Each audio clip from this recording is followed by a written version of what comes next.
नमस्कार, मी अयारा. आपण पाहता 24/7 माझा महाराष्ट्र न्यूज.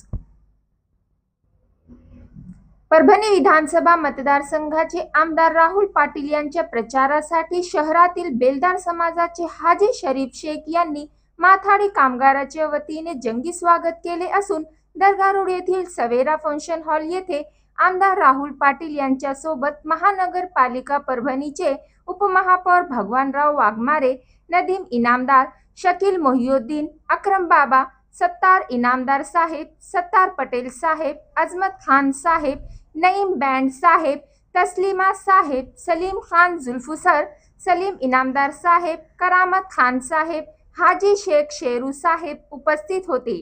यावेळी मान्यवरांनी काय प्रतिक्रिया दिली जाणून घेऊया. जो तो खाना खा के आया, हमने टाइम ही जैसा निकालेंगे, तुम खाना खा के घर से आना है ना. हाँ ऐसा है. तुमको ना हमको अगर हम अगर 6 बजे रखते तो हमारी गलती होती. तो तुम हमको बोलते थे भाई मगरिब की नमाज पढ़े नहीं, हमने कुछ दिन गिन के इसको जाओ बोले सब को. लेकिन हमने मगरिब की इशा भी होती है, मगरिब भी होती है, इशा भी होती है तुमको. और अब तुमको कुछ टेंशन नहीं है. कितने बजे? 9:30, 10 भी बजे तो अपने का माफ कर जा रहा है. यहाँ कुछ अपने को आचार संहिता में तो है मामला, वैसा कुछ टेंशन वाली बात नहीं है. अब आने के बाद आमदार साहब आने वाले हैं कि 10-5 मिनट में शायद आ जाते. तो दोनों तीनों है, भाषण करिए. बेचारे ये सीनियर लोग है, ये इनको तजुर्बा है सब. हम क्या है, तहसील में से आए, यहाँ आए, हमको क्या समझता है भाषण. हमारे पास डंडा था उस वक्त. इलेक्शन ड्यूटी नहीं आएगा तो सस्पेंड करना गाड़ी नहीं लाएगा तो पुलिस में. ये था वो सब. और यहाँ आके कैसा होगा, मुंडी झुकाना पड़ दिया. यहाँ अब इलेक्शन है, वोटिंग तुम्हारी है. अब चलता है डंडा हमारा. तुम तो बोली हमारे वाह करामत भी डंडा चला रहे. यहाँ काय को वोटिंग करने का राहुल पाटिल या से डंडे वाले जमते कहीं.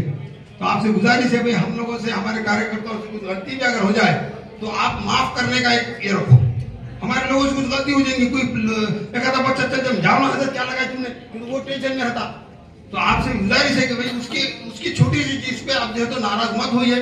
नाराज होने का काम नहीं है. हम पहले आपसे माफी मांग ले रहे, हम अपने राहुल पाटिल के तरफ से माफी मांग ले रहे. आप बोलेंगे भाई खान साहब तुम तो बहुत ही गुस्सा ले रहे है ना, माफी भी तुम ही मांग रहे. तो भाई मेरा बोलने का मतलब जो उम्मीदवार अच्छा है उसके वास्ते हम कोशिश करें. हमको 71 साल में क्या जरूरत पड़ी रात का 9 बजे 10 बजे फिरने का गलियों में, जरूरत नहीं. सब चीज अल्लाह ने दिया है. मगर कैसा है कि हमारे कौम को भी रहबरी की जरूरत है. हम आज उलमाओं के बात पर यकीन करते, उनके बात पे हम चलते, और हमको चलना भी चाहिए. वो हमारे रहबर है, हमको वो सही रास्ता दिखाते. भले एक आधा कुछ होगा तो वो इधर उधर जाता भी होगा तो उसको भी छोड़ दो, कोई टेंशन न बोले उसका. अब कोई है पाकिट है कहते मैं आता बोले. अब मैं नाम नहीं बोलता. मुझे परसों सुबह 7:30 बजे फोन आ गया. मैं क्या मालूम कि तुमको मैं 4 बजे उठता, फजर की नमाज जमात से पढ़ता, फिर इशरा की नमाज पढ़ के घर को आके सो जाता. 10 बजे तक मेरा क्या पेंशन में कमी होने लगी. जो है वो मुझे मिलने वाले हैं. सोया भी क्या कहीं गायब गया तो मैं किसके फटे हुए टांग नहीं आ रहा था. तो मैं सोगा मुझे 7 बजे फोन आया. हाँ साहब बोले हम बोल रहे. मैं कौन? बोले हम. मैंने अच्छी बात, हम आलिम साहब बोल रहे. मैंने अच्छी बात, वेलकम. मैंने बोलिए आपका क्या काम? बोले वो राहुल पाटिल से मिलना है बोले अपने को. मैंने मिलिए, चलिए मैं चलता हूँ आपके साथ. कब आने का? बोलो मैं आ जाता हूँ 10 बजे आता हूँ, 9:30 बजे. तुम्हारे वास्ते जल्दी उठ जाता हूँ. ये बातचीत चल रही. अब मैं देखो खुदा की कसम खा के बोलो ये वाक्य है. तो ऐसे भी है कुछ लोग. बोलने का मकसद मेरा कि ऐसे भी है कुछ लोग. बोले फिर हमारे पाकिट का क्या इंतजाम है? बोला पाकिट. बोला मेरे पास पाकिट है. अब तुमको कौन सा पाकिट दूं? नहीं पाकिट. मेरा पाकिट का बच्चे घोट रहा हूँ उनको. बोला काय का पाकिट? पाकिट का मेरे पास खुल रहा है. तो बोले नहीं पाकिट, तुमको पाकिट नहीं समझता का? बोले मेरे पास है भाई पाकिट, वो दे दूंगे तुमको. नहीं जी. बोले हदिया. आप खान साहब का तो सरगा पारा. आप खान साहब ने बोले तुमको शर्म आती है? मैंने बोला हराम काम में एक तो तुम, और फिर मुझे भी मुब्तला करो तुम उसमें. तो तुमको मैं दिलाऊं? तुमको मेरा जायज है कि पैसे? बोलो मुझे जायज नहीं है. मैं जाहिल आदमी हूँ, तहसील का आदमी हूँ. मुझे जब वो जायज नहीं तो आपको जायज है क्या? बताओ ना. नहीं माफ कर दो. मैं माफ नहीं करता हूँ. तुम अल्लाह से माफी होंगे, तुमने गलत अल्फाज इस्तेमाल कर दिए मेरे साथ. और मैं तो पहले सर के वाला आदमी हूँ, खासा आदमी हूँ. मुझे पहले वो चीजों से नफरत है. और आप मुझे पाकिट मांग रहे. मैंने बोला नहीं भाई माफ कर दो. मैंने मस्जिद बोर्ड लगा दूंगा आगे. कि इसके पीछे नमाज पढ़ना जायज नहीं। नको नको भाई जान दो, मैं माफी मांग रहा हूँ। देखो क्यों माफी मांग रहे, क्यों गलत? तो ऐसे भी कुछ है। मौलाना सज्जाद नोमानी ने अपने बयान में कई बार कहा है कि देखो ये जो मेरा ड्रेस है ना, ये ड्रेस, ये सफेद कपड़े, ये टोपी, ये दाढ़ी, इसमें मत जाओ बोले उन्होंने, इसमें मत जाओ बोले उन्होंने। सज्जाद नोमानी ने बोले, सब सुनते होंगे, इसमें कोई तो बोलो। सज्जाद नोमानी का क्लियर कट बयान है कि भाई इस पे मत जाओ। ये असल ईमान वाले अलग रहते और हमारे जैसे रहते, करामा साहब के जैसे कुछ झुब्बा टोपी पहन के अपना लोगों को गाड़ी को शायद आमदार साहब आ गए। मैं आपसे गुजारिश करता हूँ कि अपने ज्यादा से ज्यादा वोट कराए और हमारे मशाल को वोटिंग कराए, और आप सबसे गुजारिश है कि आप करें।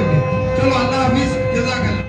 हमारे हर घर में मोटरसाइकिल है और मैं बोला चुकी जो खंगल खलकल खलकल और बुढ़ा उसका भी मतदान करने इतना क्या हरकत है। ये पैसे डालते ना, हम डालते हैं उधर से उधर डालते। अब मेरी बेटी उधर है दिल्ली को, उसको बेंगलोर को, तो आने वाली वोटिंग करने कर देता मैं एडजस्टमेंट। पैसा है तो ऐसा तो बुढ़ा घर में भर दो, उसके आते एक रिक्शा ये वो और गन्नी में आटा। अरे वो आमदार ने मेरे रिक्शे ने लगाया भाई, अरे रिक्शे ने लगा, अरे रिक्शे से क्या बिक रहा है यार। पागल तो क्या होगा, बूथ बहुत नजदीक नजदीक हो गए अपने। अब बूथ हमारा देखो, हमारा मखदूमपुर का बूथ क्या है, एक गली छोड़ी की बूथ है। पहले क्यों, पहले बूथ क्यों दूर रहते थे कि पहले जो है तो स्कूल नहीं थे, खाली जिला परिषद के स्कूल रहते थे। अभी कैसा हुआ, संस्था के पूरे स्कूल गली गली में खुल गए। अब वो स्कूल वाले तो हमारे अंडर में रहते, हम जाके स्कूल के लीडर थे भाई ये आमच्या ताब्यात घेतला मी तुमची, तो स्कूल में हम बुक बना देते, उसका कोई टेंशन लेने की जरूरत नहीं, अपने को ऑटो की जरूरत नहीं पड़ती। लेकिन हमको ये कोशिश करना है कि हमको अब हमारे घर की वोटिंग हो गई तो हमको घंटा भर जो है तो खड़े रहना है रोड पे। क्यों जा रहे भाई, क्यों जा रहे? खाने का भी इंतजाम है इसके बाद,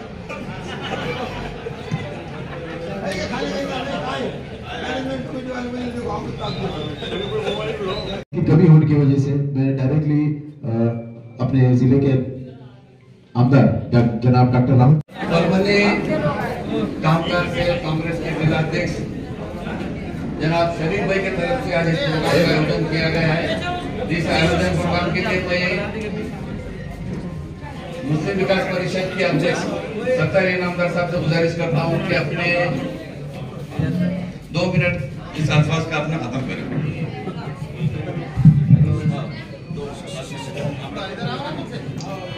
परभणी विधानसभा क्षेत्र के लोकप्रिय आमदार हमारे आदिल हाजी दोस्त अली जनाब डॉक्टर राहुल पाटिल साहब इस प्रोग्राम में तशरीफ फरमा।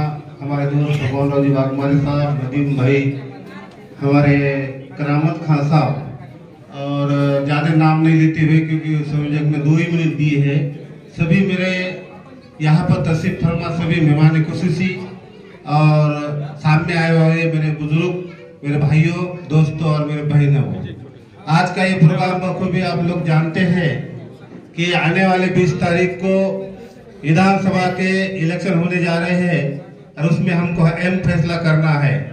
अभी वक्त बहुत कम है, इसलिए ज्यादा बोलने के बजाय मैं मुख्तसर आपको बताऊंगा कि ये 20 तारीख को हमको अहम फैसला क्यों करना है। 20 तारीख को हमको अहम फैसला इसलिए करना है कि पिछली 2.5 साल से जो महाविकास आघाड़ी की सरकार छीनकर महायुति की सरकार इस राज्य में चल रही है और वो कैसी चल रही है, क्या कर रही है, ये आप लोग बखूबी जानते हैं। आपने देखा ये फोरम फाड़ी की सरकार है और आज जो है अहम मसला ये है कि हमको अपने वोटों का बंटवारा नहीं करते हुए हमारे महाविकास आघाड़ी के उम्मीदवार डॉक्टर राहुल पाटिल को अक्सरियत से ज्यादा कामयाब बनाना है। और 20 तारीख को जैसा पार्लियामेंट में हम लोगों ने फैसला किया था, हमने बल्कि पूरे हिंदुस्तान के सब लोगों ने फैसला किया था कि हम ये शिरकाप्रस्त पार्टियों को रोक सके और सेक्युलर पार्टी को यहाँ पर ला सके। आप देखो ज्यादा वक्त नहीं है, लेकिन मैं आपको बताना चाहता हूँ कि पिछले 2.5 साल से ये गवर्नमेंट चला रहे हैं। 2.5 साल में उनको हमारे लाडली भाई की याद नहीं आई। इलेक्शन के 2 महीने पहले उनको लाडली बहन की याद आती है और उसके खाते पर 1500 रुपए डालते हैं। यार तुम 1500 रुपए क्या डाल रहे हो भाई, हमारे तो महाराष्ट्र महाविकास आघाड़ी के सभी नेताओं ने कहा, राहुल जी हो, शरद पवार साहब हो, उद्धव ठाकरे साहब हो, इन्होंने कहा कि हम आप हमारे लाडली बहन को 3,000 रुपए देंगे, हमारी गवर्नमेंट आने के बाद 3,000 रुपए देंगे।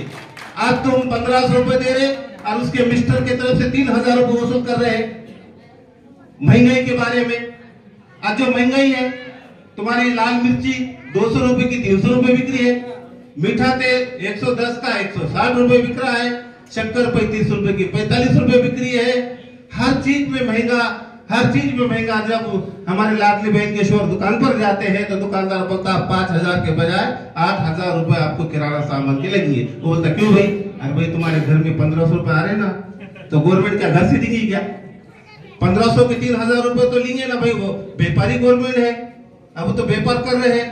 इसलिए भाइयों थोड़ा सा अपने को इधर उधर तितर बितर नहीं होते हुए हमारे आगमन गुजारिश है, मेरे बुजुर्ग लोगों से है, मेरे भाइयों से है, मेरे नौजवान साथियों से है कि आने वाले 20 तारीख को हमारे डॉक्टर राहुल पाटिल साहब की निशानी मशाल है, और मशाल का बटन दबाकर राहुल पाटिल साहब को 1 लाख से ज्यादा वोटों से चुन के लाना है। और इंशाअल्लाह हम सब लोग दुआ करेंगे कि राहुल पाटिल हमारे मिनिस्टर बन के आएंगे, और वो भी पालक मंत्री बन के आएंगे, और अपने शहर का विकास होगा। इतना ही कहता हूँ, वक्त बहुत कम है, और राहुल पाटिल साहब बात करने वाले। खुदा हाफिज, जय हिंद, जय भारत। हाँ, आजमत खान साहब आइए, वेलकम, आपका शिवसेना में स्वागत है। छोटा हाथ नहीं है देने का, तो हाथ मिला चलो,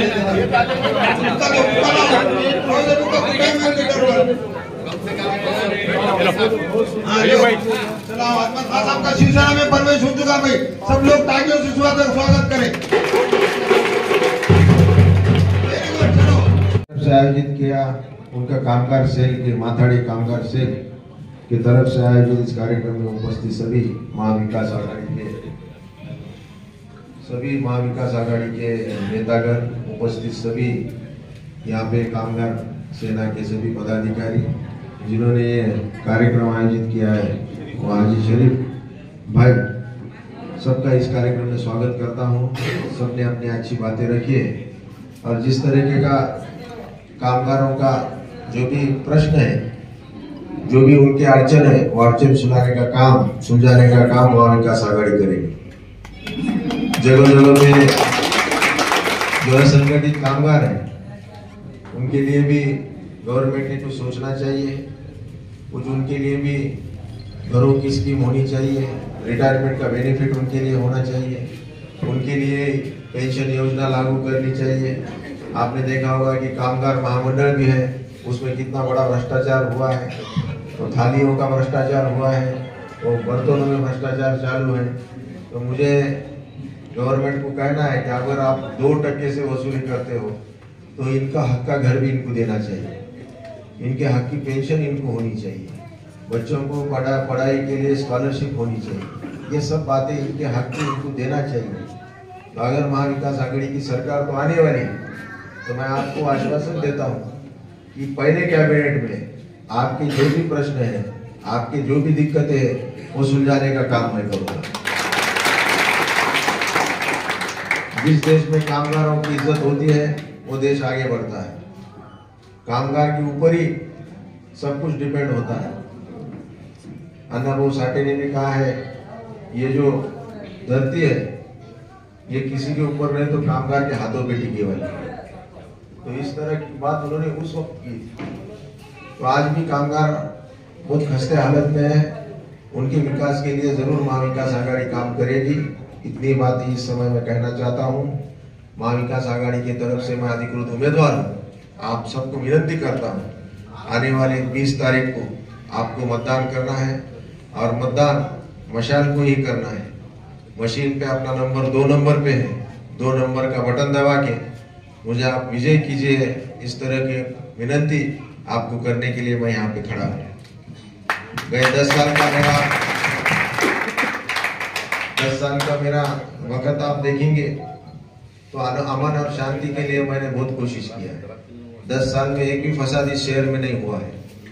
हर जात धर्म को साथ लेके चलने की मेरी पहले से आदत है। सर्वधर्म समभाव, सब लोगों को साथ लेके कंपनी का विकास हमें करना है।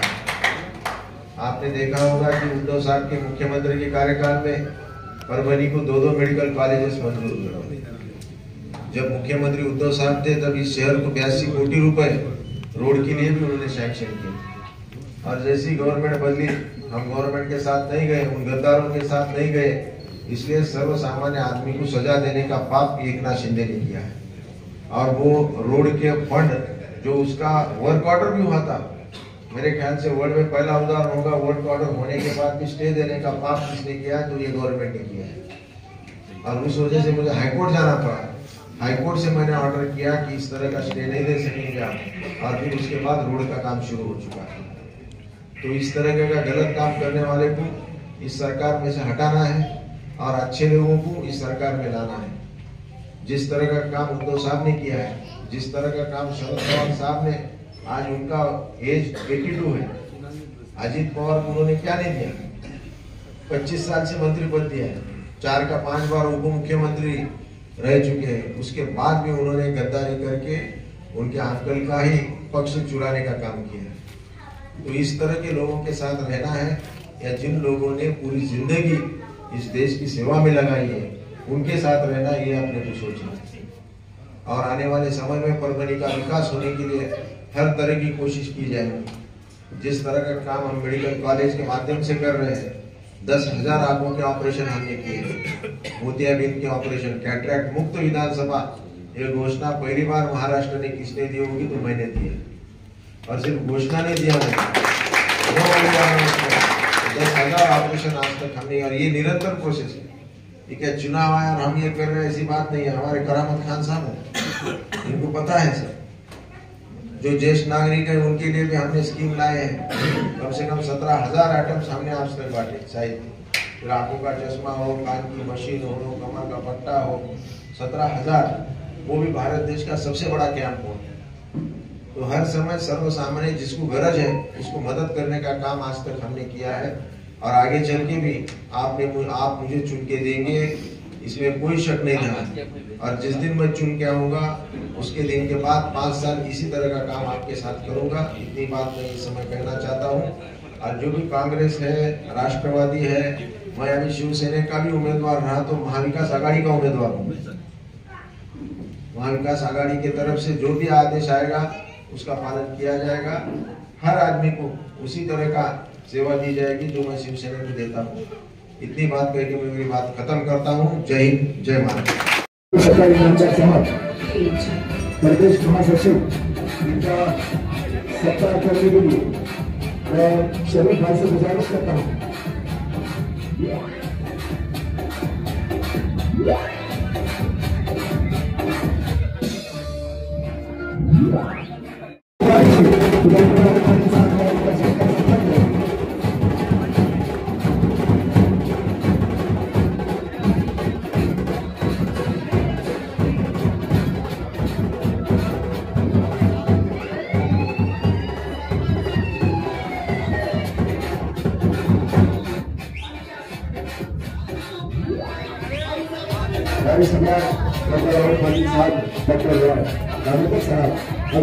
साहब अपने सरकार इनामदार साहब आज के इस प्रोग्राम के सदस्य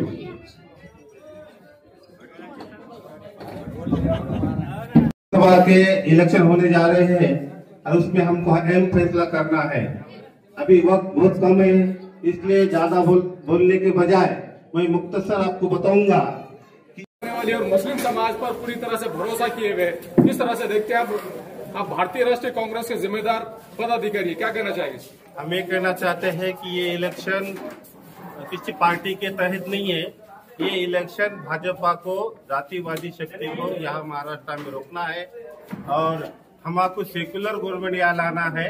महाविकास आघाड़ी के महाराष्ट्र के जितने भी उम्मीदवार रहेंगे, तो चाहे शिवसेना रहो, उद्धव ठाकरे गठ या शरद पवार गठ रहो या राहुल गांधी कांग्रेस पार्टी रहो, पूरे महाराष्ट्र के अंदर जितने सेक्युलर लोग हैं और जितने इस पार्टी को मानते हैं, क्योंकि आज के हालात को देखते हुए हमको ये फैसला करना है कि ये जो जातिवादी पार्टियां हैं, इनके हालात, मौजूदा हालात हम उत्तर प्रदेश में देख रहे हैं।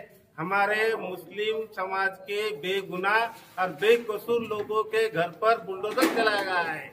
उसकी वजह कुछ नहीं होते हुए भी इन्होंने सिर्फ जो है तो इनके पास फला बांधकाम परमिशन नहीं है, ये नहीं है, ये हमारे हुजूर सल्लल्लाहु अलैहि वसल्लम के इसमें भी गुस्ताखी कर रहे हैं। और हमारे डिप्टी सीएम, हमारे सीएम और दूसरे डिप्टी सीएम ये वो गुस्ताखी करने वाले महाराज की गुलपोची कर रहे हैं। तो हमारे क्या दिल बोलेंगे ऐसे लोगों को वोट दिया जाए? हम ये कहना चाहते हैं कि भाई हम भारत के रहने वाले हैं, हम ये भारत के नागरिक हैं, तो जितने सारे समाज के लोग हैं, सारे समाज के लोगों को एक साथ लेके चलो, सारे समाज को एक न्याय दो, सारे समाज को सही का सम्मान दो। आप मुसलमानों को खुसूसी मुसलमानों के मस्जिद पर ये मस्जिद ऐसी है, वो मस्जिद पे फला था, वो मस्जिद में मंदिर था, ये इसमें मंदिर बनाएंगे, ये मस्जिद तोड़ेंगे, ये बातें हम चलने देने वाले नहीं है। हम जितने खामोश है, एक दिन हम भी जो है तो हमारा जो भी फैसला है जब हम रोड पर आ जाएंगे तो उनके भी समझ में आ जाएगा कि इन्होंने आज तक जो खामोशी इख्तियार की, अमन इख्तियार किया, तो उसका भी हम जवाब देंगे। ऐसा नहीं कि हम जवाब नहीं देंगे, लेकिन हमारे हुजूर सल्लल्लाहु अलैहि वसल्लम के बारे में गुस्ताखी करते हैं और उनके गुलपोशी करते हैं, तो हम लोग कैसा भाजपा के कैंडिडेट को देंगे? इसलिए हमने फैसला किया है कि महाराष्ट्र के अंदर जितने भी सेक्युलर लोग हैं उनसे मैं अपील करता हूँ कि आने वाले वक्त में 20 तारीख को अपना वोट बंटवारा ना होते हुए, तितर बितर ना होते हुए, किसी और कैंडिडेट को ना देते हुए जो चुन के आने वाला कैंडिडेट है और जो रेस में कैंडिडेट है, ऐसे महाविकास आघाड़ी के कैंडिडेट को भारी अक्सर से वोट करे और उनको कामयाब बनाए। इतना ही कहता हूँ। जय हिंद, जय महाराष्ट्र।